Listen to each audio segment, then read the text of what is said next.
Welcome to the Fear and Greed Business Interview. I'm Sean Aylmer. A slew of worrying economic data out of China has hit global markets recently, equities, bonds, currencies in particular.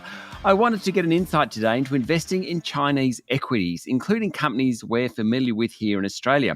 I want to know what makes these companies interesting to investors and also how they view the economic and geopolitical risk when it comes to China. This information is general in nature and you should seek professional advice before making any investment decisions. Rob Talevsky is the CEO of Webull Australia. Rob, welcome to Fear and Greed. Thanks, Sean. Thanks for having me. So, Rob, just to make it clear here, we're talking about investing in Chinese equities, which is very different from investing in BHP, which obviously its earnings rely a lot on Chinese demand and things like that. Why, as an investor, should I take the risk of investing directly into Chinese equities rather than relying on my BHPs of the world? It's a good question. I think as retail clients or retail investors, we're often told to think invest locally, invest at home in the likes of BHP, or maybe a bit further abroad to the US market. But I think if we look at the world that way, it's a pretty narrow world to invest in, right? And China is the second largest economy in the world. So I think it'd be remiss of us not to see that there are opportunities there. And I think every day we're seeing some great news stories coming out of China in terms of companies and the technology they're delivering. Okay, so let's talk about risk because that is what investing is all about. Great deal of uncertainty over China's economic outlook at the moment. How do you frame that in your mind when you're thinking about investing in China? Yeah, look, like all economies, we have our ups and downs, and China is no different. And obviously, Western media may also drill into that a bit further than what we would in Australia or America. But I think the best way to approach China investment, in my mind, and the way I look at it, is I look for individual stories.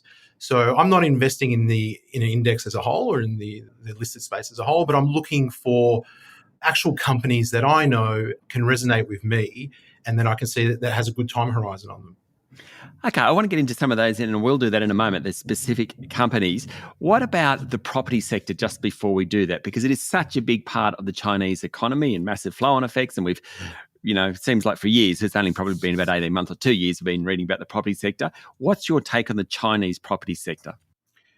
Yeah, look, absolutely. That is an area for concern. And you're right, it has been for a number of years now, it's been spoken of. And I think as investors, you should be cautious. Absolutely. We know that an index as a whole can be impacted through contagion effect, right? So even though you may be looking at stocks that aren't related to property, companies that are listed can be impacted through that contagion effect. So absolutely, investors should be wary. There is a crisis. Obviously, there's a question whether or not the government there locally will bail out those companies in need. But within those moments of doubt and panic selling, that's probably where you find the true opportunities. And I think we've seen that repeatedly. Knock-on effects from, say, the GFC to COVID recently. So there's always some opportunities, as we call, like diamonds in the rough in those circumstances. Stay with me, Rob. We'll be back in a minute.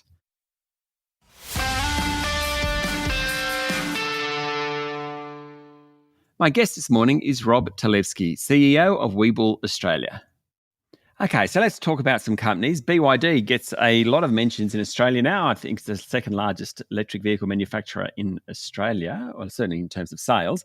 Largest in China, massive company. Tell me about BYD. Was it Build Your Dreams? Is that it? Yeah, exactly. Build Your Dreams. I think that resonates nicely. Yeah, it's an interesting one. Look, just a bit of personal background. I'm actually a car enthusiast, right? And so right. It sort of hit home. Oh dear. Go on, Rob. Yeah. Yeah, well, I was recently had the privilege of traveling to China in March this year. And one of the things that I saw immediately was just the level of electrification of their transport in China. Yeah. Whether it was a bicycle or a scooter to cars to heavy vehicles like buses. In fact, it was spot the traditional combustion engine was the game, and rarely could I spot one.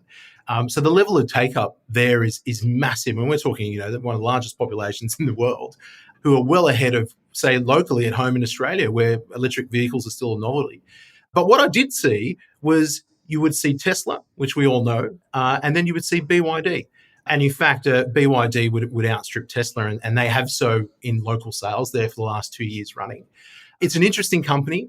It's not just an EV manufacturer, though. They do manufacture traditional combustion engines. And by that virtue, if you add all that up, they actually are produce twice as many vehicles as Tesla actually does. But they are slightly behind Tesla on electric vehicles, vehicle production, but gaining rapidly.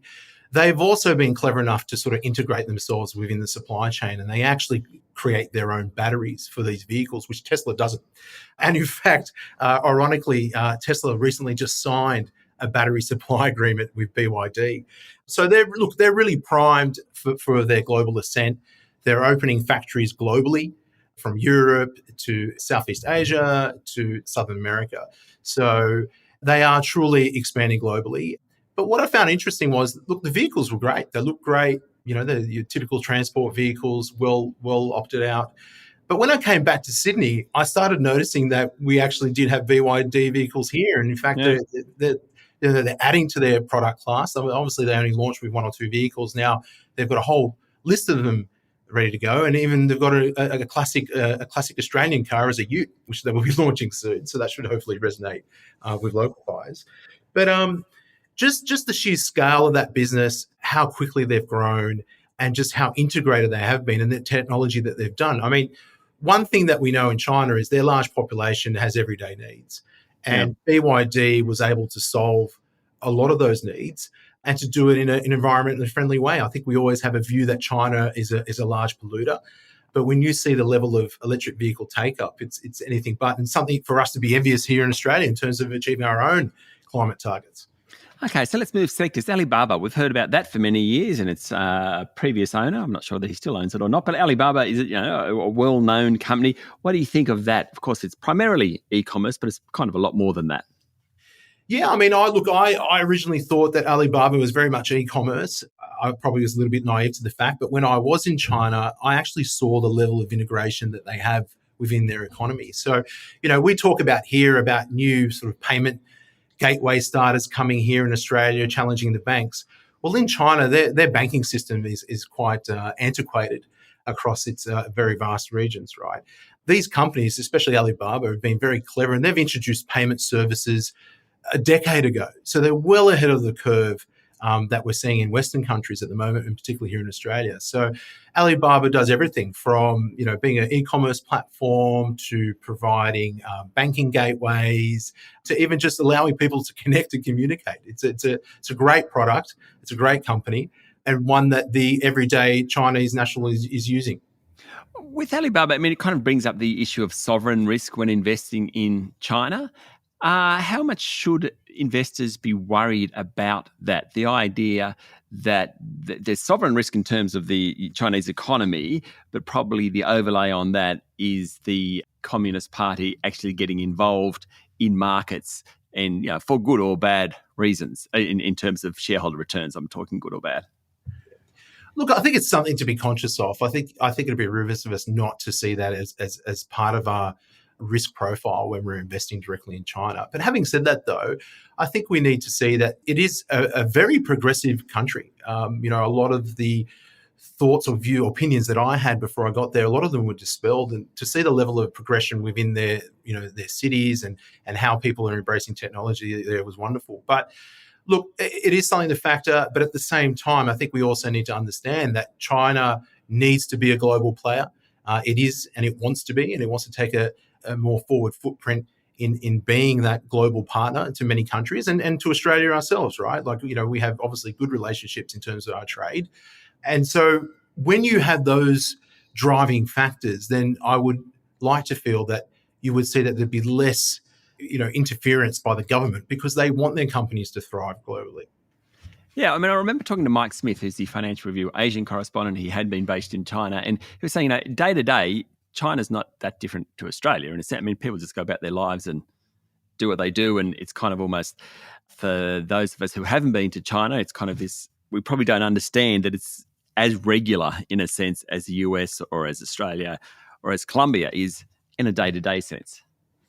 Yeah, absolutely. I think I'm going to be a little bit cheeky here and say that I actually think they're a lot more progressive than what we are here in Australia in terms of our local laws. By all means, it's not what people, I mean, honestly, Western media, maybe perhaps Hollywood, always sort of indicate to us what China may look like as a socialist country. But it's anything but that. It's very progressive. The people there were very welcoming and warm. It's very westernized, to be brutally honest with you. I mean, the shopping centres I went to are very similar to the ones we have at home here in Sydney or in Australia. They actually have like KFC and Pizza Hut and Taco Bell as well, I believe. Yes. Yum China's another opportunity potentially that owns those brands. Yeah, absolutely. And funny enough, there's a Starbucks on every corner, so it feels like you're in New York at times. Wow.